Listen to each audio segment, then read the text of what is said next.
When it comes to this year's awards season, is this movie too big to fail? You're watching Beyond the Trailer's review of The Danish Girl.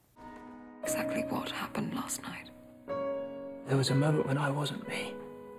There was a moment when I was just Lily. But Lily doesn't exist. We were playing a game. Something changed. He's lost his way. He needs a friend. Let me help. I think Lily's thoughts. I dream her dreams. She was always there. I need my husband. I need to hold my husband.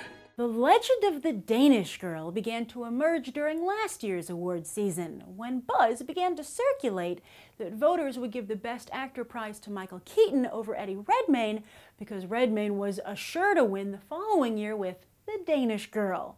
Now, of course, we all know how that turned out, that even with this other performance on the horizon, voters still couldn't resist giving the top prize to Redmayne for his portrayal of Stephen Hawking. But that only added to the growing legend of the Danish Girl, as everyone began to now wonder if this meant Redmayne would win twice in a row. I compared him to Daniel Day-Lewis, another transformative actor who won his first Oscar at just 33, and I wasn't the only one. And then the legend of the Danish Girl got another boost with the unveiling of Caitlyn Jenner, who suddenly thrust the transgender issue into the mainstream and seemingly into acceptance, or at least acceptance of the conversation. Finally, to top it all off, the only other transgender film of the year, Ray, got sidelined due to bad reviews and bad press. Then add to all that buzz Alicia Vikander, coming off a very strong buzz herself for Ex Machina, and director Tom Hooper, who's the King's Speech and Les Mis, were awards juggernauts. Well, actually, while Les Mis got a slew of nominations, it was a little light on the wins. And now some are beginning to worry that the same fate might befall The Danish Girl. What? Yes, here's how the legend of the Danish Girl has already begun to tarnish. First, while everyone was very excited to meet Caitlyn Jenner, it turns out they don't particularly like her, which is something South Park itself pointed out. Jenner went on Ellen and said she still believes marriage should only be between a man and a woman, and oh yeah, she seems to be responsible for a car crash that killed someone. And while the ratings for her E-series started out strong, they've since waned. Then, ironically, with so much attention on the transgender community already, they've begun to care about the quality of that attention. And many have called out the Danish Girl for actually being the story of Vikander's character rather than Redmayne's. Now, to be fair, New York Magazine recently pointed out that the wives of transgender patients, who are basically asked to lose their husbands or become lesbians, aren't getting any attention or support. But when we're talking about one of the first transgender patients, that doesn't seem like an appropriate time to turn our attention to the wife. Maybe you make that movie a few years down the line. But even with its own identity crisis as a movie, is The Danish Girl, again, simply too big to fail? The Danish Girl is a mixed bag, and I think it's very much just a start to telling stories about the transgender movement. But I want to underline that it is very well intentioned, and I think it really does encourage you to be respectful of those who are going through something like this or who have gone through it. So I want to make a note of the fact that I'm going to try very hard to use the correct pronouns. I might mess up, or sometimes I'll be referring to Eddie Redmayne, the actor, but sometimes I'll be referring to the character he's playing, and that, of course, as the movie very eloquently points out, is a she. So please, give me a little bit of your forgiveness if I mess up, but please do know that I take that very seriously, particularly after having seen this movie. Now, I said it's a mixed bag, right? And I think when it comes to awards season, The Danish Girl will probably get a lot of nominations, but I think the only serious contender here is Eddie Redmayne for a win.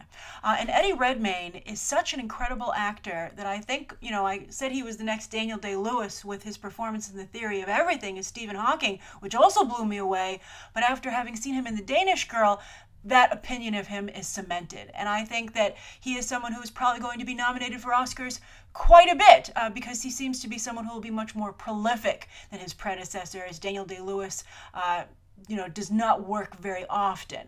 But I think that makes it even more impressive that Redmayne can work so often, yet still keep up the level of quality. It's not like he needs to go away for a while and then find this new character. He's almost like a factory, you could say, but that's actually, I don't think, very fair to his craft, because the craftsmanship is so remarkable. Because I'd say from the first frame, Eddie Redmayne wasn't there. It was Lili Elbe. Redmayne, the actor, acts with every fiber of his being. And he did that with Stephen Hawking in The Theory of Everything. But then to see him again here, he made a very profound impression on me in that movie. So imagine my surprise when I didn't recognize him here. He was Lili Elbe. He was her from the beginning of the movie, every frame. And it was incredibly impressive to behold. I would also say that the way he was able to portray Eddie Redmayne, her transformation gradually and with such detail and depth, was astounding. And in fact, the movie's just about 2 hours, and you actually wish it were longer watching it. You want more time with Lili, which I think is a credit not only to her, but also to Redmayne's performance. But when the movie's over, at the beginning of the film, when Lili is Einar, that seems like a lifetime ago. It just seems like a dream. Now, on that note, as for the movie itself, because we're going to get to why I have a problem with it and why it's a mixed bag, is that I think the criticism of it being more his wife's story, Alicia Vikander's story, is unfortunately true. And you really do feel, not like you are with Lili, but that this, your friend is Alicia Vikander's character, and you're seeing her deal with it, and then from afar, you're seeing her husband deal with this situation, becoming Lili. And so there's that distance. And so at first I thought, okay, well, this is the framing device that the straight director, Tom Hooper, could understand.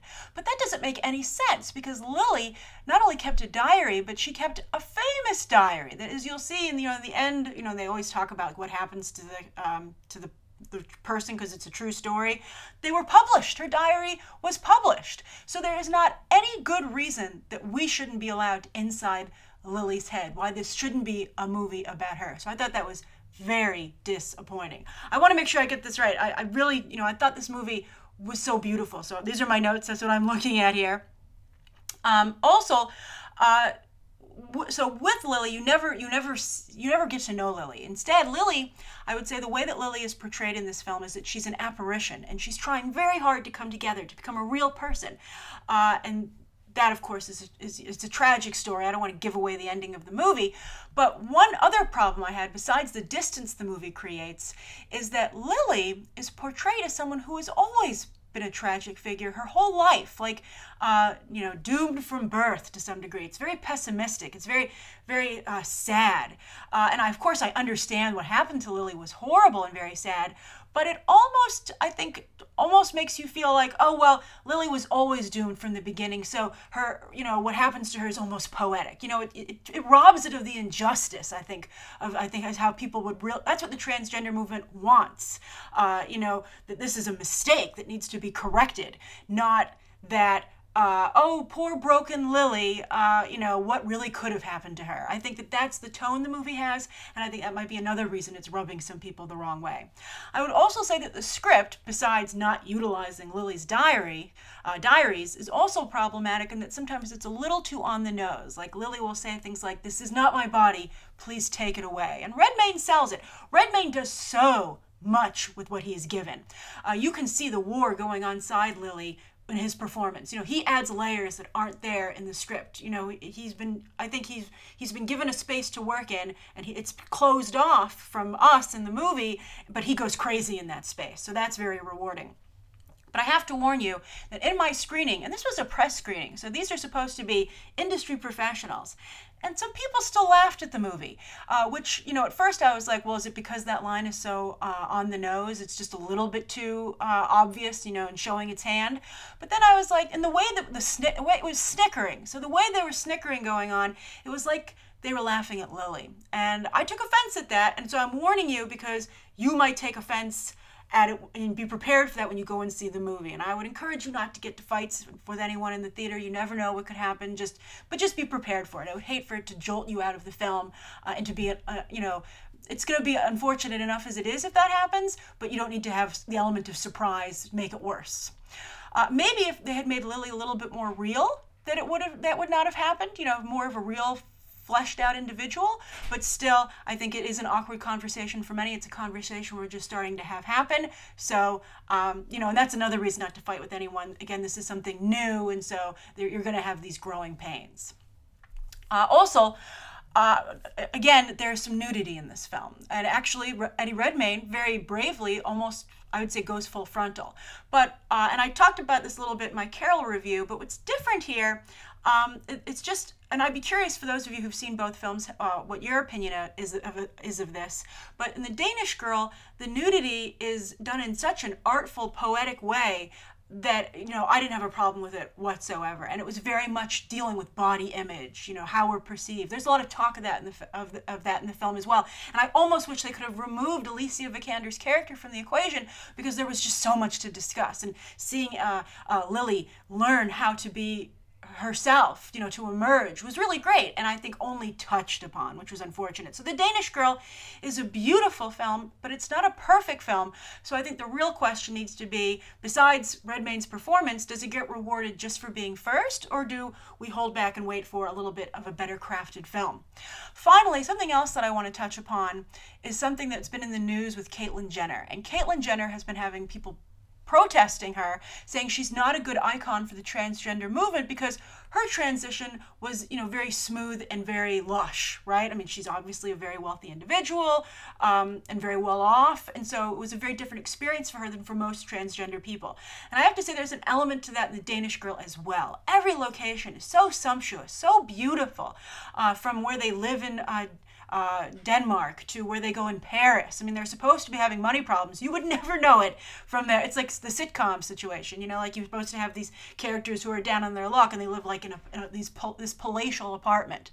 And then also the clinic that Lili eventually goes to for her, you know, well, I don't want to give anything away, but that, absolutely stunning. So I think it's important to realize that while, of course, Lili's problems were very real and, you know, really a huge obstacle for her, and her pain was, you know, certainly very real, this isn't representative of what a number of transgender people have to go through, even still today, whose problems are compounded by poverty and racism. So I think that I think the transgender movie has a ways to go. This is a very elegant first step and an amazing performance from Eddie Redmayne. But I'll be very curious to see how this film is received, both by the, not just two places, but the transgender community, mainstream audiences, and then with awards season. I'm very curious to see how it goes. But I really enjoyed Redmayne's performance, and he might as well invest in an Oscar, not even maybe an Oscar shelf wouldn't be enough, maybe a nice Oscar display case. All right, so that's my review of The Danish Girl. I'm very curious to discuss it with you down below. Be sure to leave your thoughts, and you can check out some other videos right now.